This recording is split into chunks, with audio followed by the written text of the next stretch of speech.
ガンダムスローネ進化の系譜。ガンダムスローネとは、機動戦士ガンダム00において、チームトリニティやアリーアル・サーシェスが登場した機体シリーズです。もともと、イオリア・シュヘンベルグの計画に存在せず、ソレスタルビーイングの本体であるプトレマイオスチームも感知していなかった本機たちは、ソレスタルビーイングセカンドチームであるチームトリニティによって運用されましたが、サーシェスがスローネツバイを奪い、セツナたちと戦いました。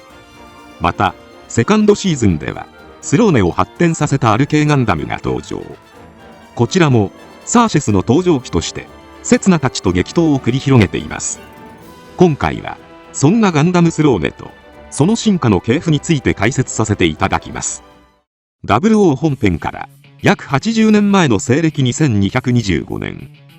5機の GN ドライブの開発を完了した後、ベーダによって事故を装って自沈させられた木星探査船エウロパをソレスタルビーイングの監視者の役割を担っていたコーナー家が探索しました。その結果、後にネーナトリニティへ譲渡される紫のハロが回収されます。そして本編の時代、コーナー家の跡継ぎでイオリア計画の乗っ取りを目論む国連大使アレハンドロ・コーナーは、このハローの中にあったデータをもとに疑似太陽炉である GN ドライブタオの開発に成功しました。オリジナルの太陽炉は量産不可の半永久機関ですが、疑似太陽炉は投入したエネルギーから疑似 GN 粒子を発生させるという方式なので、稼働時間が有限ではあるものの量産可能という利点を持ちます。そしてアレハンドロは協力関係にある監視者ラグナ・ハーベイと共に、彼らの計画の手駒となる疑似太陽炉搭載機である3機のガンダムスローネを開発。その際、パーツは各国の工場へ個別に発注され、軌道エレベーター内の空きスペースで密かに組み立てられるなど、その存在は徹底的に秘匿されていました。そしてデザインベビーのガンダムマイスターで構成されたチームトリニティにスローネは配備され、アレハンドロはラグナを通して彼らの武力介入を指示していました。しかしトリニティの実態は、ガンダムに対する世界の敵意を煽ることで統一を早めるためのアレハンドロの手駒に過ぎず、後にジンクスの登場と国連軍が誕生したことから、アレハンドロにとって用済みになり、彼自身の手で壊滅させられることとなります。そんな3機のスローネは、量産化を前提として設計された同一の機体を、3機一緒の行動を想定してそれぞれカスタムしたものとなっています。なお、プトレマイオスチームの第3世代ガンダムは、短期での行動を想定しているので、設計思想が異なります。また、スローネは、軽量化のため、疑似太陽炉自体を、胴体のメインフレームの一部として使用しているので、独特のシルエットになっていたり、機体各部へ GN 粒子を送る際、コードを通さず、フレーム構造体の内に流しているので、表面のコーティングが乖離した際は、フレームが発光して見えるようになっています。このようなスローネについて、まず、1号機 GNW001 スローネアインは、ディナメスの精密射撃と、バーチェの大火力の特性を合わせた、ハイパワーの長距離射撃を得意とする重砲撃機です。しかし、後方支援にとどまらず、前線への切り込みも可能な汎用性を併せ持ちます。ガンダムマイスターは、トリニティ3兄弟の長兄、ヨハン・トリニティであり、部隊の指揮官機として運用するために、機体頭部には、両機とのデータリンクが可能な大型のブレードアンテナが装備されています。バックパック右側に装備された太陽の直結の大型ビーム砲 GN ランチャーは、折りたたまれた状態でも使用可能で、展開時に比べて速射性を有する代わりに命中精度が落ちます。スローネ2機、あるいは3機で疑似太陽炉を連結させ、有線で粒子供給を受けることで、より強力な砲撃が可能となっており、2機連結状態を GN メガランチャー、3機連結のフルパワー状態を GN ハイメガランチャーと呼びます。中近距離用の主力火器である GN ビームライフルは、下部にスモーク弾も搭載した武装です。GN ランチャーに比べ、火力は劣るものの連射が可能で、主に多数との戦闘や近距離戦闘で用いられます。なお、GN ハイメガランチャーを使用する際は、ランチャー下部に接続されます。左肩に接続される小型の GN シールドは、バックパックに接続されたベルトケーブルから粒子供給を行い、表面に GN 粒子のフィールドを形成します。これによって高い防御力を発揮しますが、使用中は武器への粒子供給量が減るというデメリットを持ちます。両肩に装備されたスローネ3機共通の GN ビームサーベルは、第3世代ガンダムが装備するものとほぼ同様の構造ですが、より大型で高出力の頭身を形成可能です。また GN コンデンサーが内蔵されているので、短時間なら手元から離れてもビーム場を維持することが可能となっています。劇中では合同軍事演習でディナメスやバーチェを砲撃で救助。またエムスワッド基地襲撃時はガンダムやヨリア計画の核心に近づいたレイフ・エイフマン教授を GN メガランチャーで基地ごと焼殺しています。その後アイリス社軍需工場での戦闘ではグラハムが狩るカスタムフラッグの猛攻によってビームサーベルを奪われただけでなく右腕部を切り落とされ撤退を強いられました。そしてセツナたちとの戦闘や国連軍の長部ジンクス部隊との戦闘では敗走を重ね、奇襲として放った虎の子の GN ハイメガランチャーでもジンクスを一気撃破するにとどまりました。最終的にはサーシェスが奪ったツバイに撃墜されています。そんなスローネアインですが、外伝作品機動戦士ガンダム WOV では追加装備として乱気流の名を冠したスローネアイントゥルブレンツが登場しています。飛行形態への変形機構を持つ高機動装備で、装備自体にも疑似対応炉が搭載されているため、分離して無人の支援機として運用することもできるほか、スローネにもともと想定されていなかった単独活動が可能になります。武装面では GN ランチャーではなく同等の威力を備える GN ブラスターを持ちます。これにより他機体と連結してのメガランチャーやハイメガランチャーは使用不能となっています。背部には対空戦闘で威力を発揮する GN ミサイルコンテナを搭載しています。なおトゥルブレンツはスバイ用やドライ用のものも開発が進められていましたが、アレハンドロの計画が予想を超える速さで進行してトリニティが用済みと化したため製作されることはありませんでした。次にスローネ2号機である GNW002 スローネツバイについてです。本機は中近距離戦で高い戦闘力を発揮する前衛を務める機体で、あらゆる状況に対応可能な設計となっています。この特性から短期でも多勢を相手に優れた戦闘能力を発揮します。パイロットは3兄弟の次男ミハイル・トリニティですが、後にサーシェスの上記となります。武装としてはまず GN バスターソードを用います。ツバイ専用の大型実体剣ですが、剣に高濃度 GN 粒子を蓄積して頭身の展開時に GN 粒子を放出することで実体剣とビームサーベル双方の特性を得ることができます。さらに GN 粒子の重量軽減効果を生かし、斬撃の瞬間だけ最大荷重をかけることでダメージを増強することができます。大型ゆえに精密な攻撃は増えてとなりますが、ガンダムエクシアの GN ソード以上の破壊力を持つ上にシールドのように防御に用いることも可能です。腰部両側面のユニットには8機の無線誘導兵器 GN ファングを搭載しています。ビーム砲としての攻撃だけではなく、ビーム場を形成しての突撃も可能です。なお通常では6機を使用し、残り2機は緊急用の使用が想定されています。射撃武装としては GN ハンドガンを持ちます。GN バスターソード運用の邪魔にならないよう左腕部に搭載されています。ビームライフルほどの威力はありませんが、スローネアインの GN ハイメガランチャー接続時にはエネルギー供給用のケーブルとして機能します。劇中では合同軍事演習でキュリオスを救出しました。またエムスワッド基地襲撃時はハワード・メイスンのオーバーフラッグをファングで撃墜する活躍を見せます。しかしその後は敗走を続け、ジンクス部隊には1対多で効果があるはずのファングも撃墜されていました。サーシェスがミハイルを殺害すると、ベーダを掌握したリボンズによって機体のバイオメトリクス認証が書き換えられ、以後はサーシェスの上記となります。瞬時に機体を理解したサーシェスはミハイルのカルアインを撃墜し、直後に現れたセツナのエクシアとの戦闘でも優位に立っていましたが、時を同じくして発動したヨリアのシステムトラップによりトランザムを起動させたエクシアに敗走します。フォーリンエンジェルス作戦では国連軍に参加したサーシェスがニール・ディランディと激戦を繰り広げました。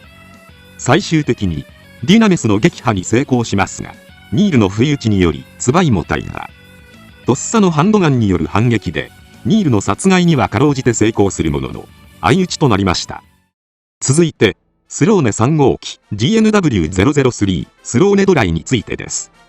3兄弟の末裔であるネーナ・トリニティがパイロットを務める機体で、両機の戦闘をサポートする役割に特化した支援機となります。そのため装備は最低限のものだけに抑えられており、機体各部に搭載された大容量の GN コンデンサーを用いて、GN ステルスフィールドを展開したり、アインへ粒子供給を行うといった様々な戦闘支援が可能です。頭部には、情報収集用のパーツを備えており、収集したデータの処理は、マイスターの負担を減らすためにコックピットに設置されたハロが行います。GN ステルスフィールドは、大型バックパックと GN シールドから GN 粒子を大量に散布することで、広範囲のレーダーや通信を妨害する本機独自のシステムとなっています。また、スバイと同様の GN ハンドガンを装備していますが、こちらは、スバイのものより GN 粒子の消費と威力を抑えたものになっています。右肩の GN シールドポットは特殊なシールドで、ミサイルや予備武装などミッションに応じた兵装を内蔵可能です。また、左肩の GN シールドは、防御時に表面を GN 粒子でコーティングすることで防御力を高めることが可能なほか、センサーとしての機能を持ちます。ただ、ステルスフィールドなどでの GN 粒子消費が激しい本機の運用においては、極力使用を抑える必要があります。なお、ステルスフィールド使用時は、表面のカバーが展開します。劇中では、合同軍事演習において、ステルスフィールドでエクシアを救出し、そのジャミング効果で、ガンダムの離脱に成功しました。また、M スワッド基地襲撃時は、アインの GN メガランチャーに粒子を供給し、サポートする様子が見られます。この辺りまでは、可愛げある少女のように描かれていて、多くの視聴者の心を掴んでいったメーナですが、度重なる日々の任務の鬱憤を晴らすべく、気まぐれに、ハレビー家の結婚式を襲撃。ルイス・ハレビの家族と左腕を奪う惨劇を起こしました。こうして、評価は一転、下道キャラとして名を残すことになります。その後、ジンクス部隊からの敗走とサーシスの襲撃によってトリニティは壊滅しますが、刹那に救われたネーナは生き残り、ワン・リューミンの配下となって息を潜めました。セカンドシーズンでは、リアンに機体を偽装した状態で、ワン・リューミンの私兵として彼女から受けたカタロンの物資輸送任務等をこなしていました。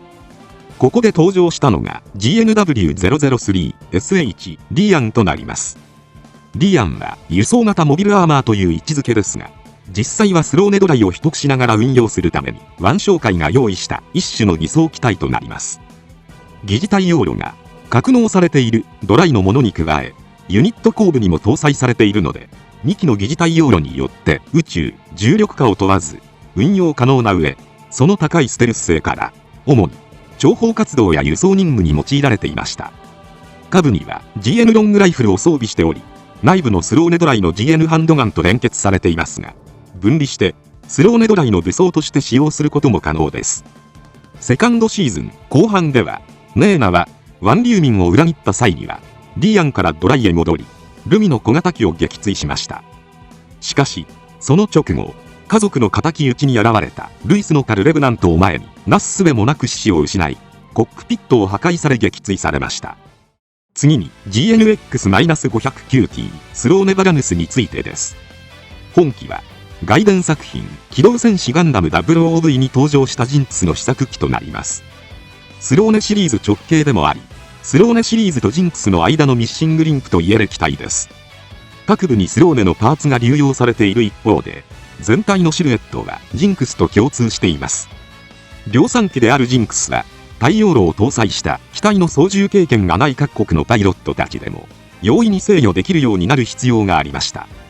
それゆえに、本機の設計思想の根底には、スローネからの操作性の向上という課題があり、新たに、胸部と腰部に、2機ずつ計4機の GN 粒子発生装置を創設することで、GN 粒子を用いた空中での機体制御を容易にする機能を実現しています。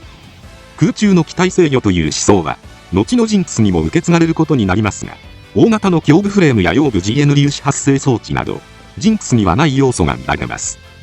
また、その他にも、スロー熱媒をベースにした頭部試作センサーを搭載し、マニピュレーターは、クロー状のものが採用されています。武装面では、各国のパイロットに配慮したことで、スローネシリーズと比べて、標準的な武装となっています。まず GN ロングバレルライフルです。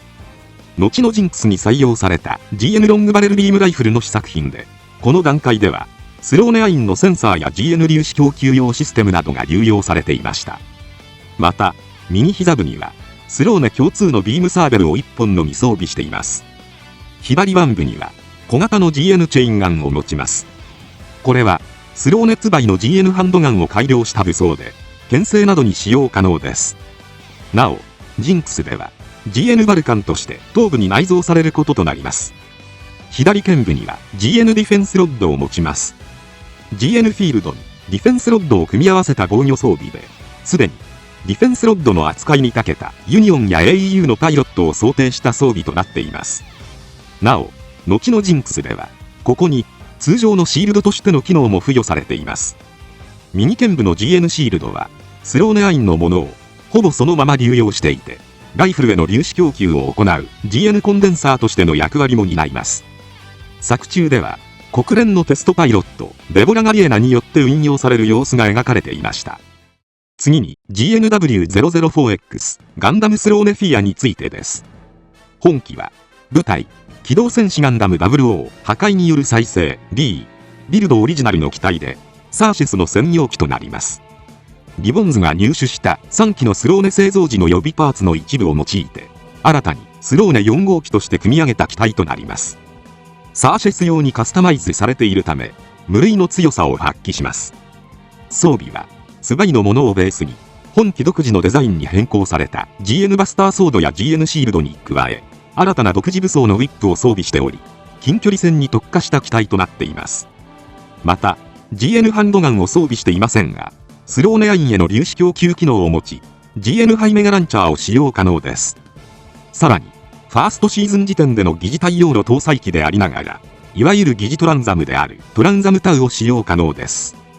こちらは、リボンズが何らかの手段で開発したものと考えられますが、詳細は不明です。このように、ファーストシーズンでは、様々なスローネ系列機が登場する中、アニメ本編のセカンドシーズンでは、スローネドライの他に、サーシェス専用機が登場しました。それが GNW20000 アル系ガンダムとなります。ニールとの戦いで重傷を負ったサーシェスを再生し、騎兵として雇ったリボンズが、スバイの設計データをベースに、イノベーターの最新技術を惜しみなく投入して開発したサーシェス専用機であり、スローネシリーズの実戦配備最終形態に位置づけられる機体です。疑似太陽炉は、胴体部に1機と、両脚部に1機ずつという配置で、モビルスーツとしては、珍しく計3機搭載しており、圧倒的な出力を誇ります。また、スバイと同じく、近中距離攻撃型機ではあるものの、長い視を持つ独特な形状になったことで、変則的で高度な格闘戦能力を獲得しました。なお、イノベーターの GNZ シリーズと同じく、背部ユニットがコアファイターに分離、変形する機構を持ちますが、ある系のものは GN コンデンサーのみで航行するので、航続距離は短く、あくまで緊急時の脱出用と思われます。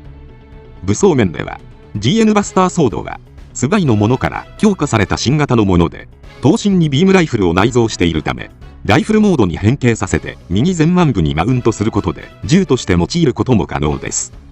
GN ビームサーベルは両肩に装備していたスローネシリーズとは異なり、両脚つま先に固定装備されています。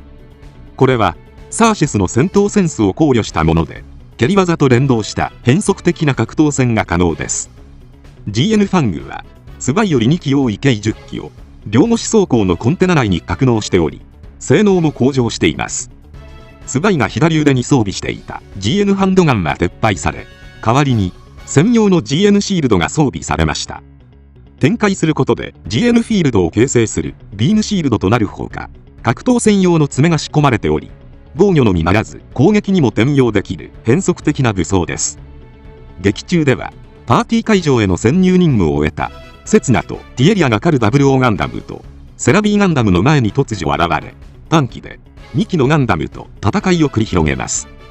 セラビーの隔週でビームサーベルに対しても初見にもかかわらず対応するなど、その圧倒的な強さを見せつけており、2機をあと一歩のところまで追い詰めますが、ケルディムとアリオスが救援に現れたため撤退しました。地球に降下したダブルオーライザーとの戦闘では、戦闘前に毒性を有する GN 粒子の銃弾でセツナに負傷を負わせていましたが、真のイノベーターとして覚醒し始めたセツナを前に形勢は逆転。トランザムライザーと量子化に圧倒され、機体は大破。辛くもコアファイターで脱出しました。そして最終決戦で再び登場。ケルディムガンダム GN ヘビーウェポン R と交戦しました。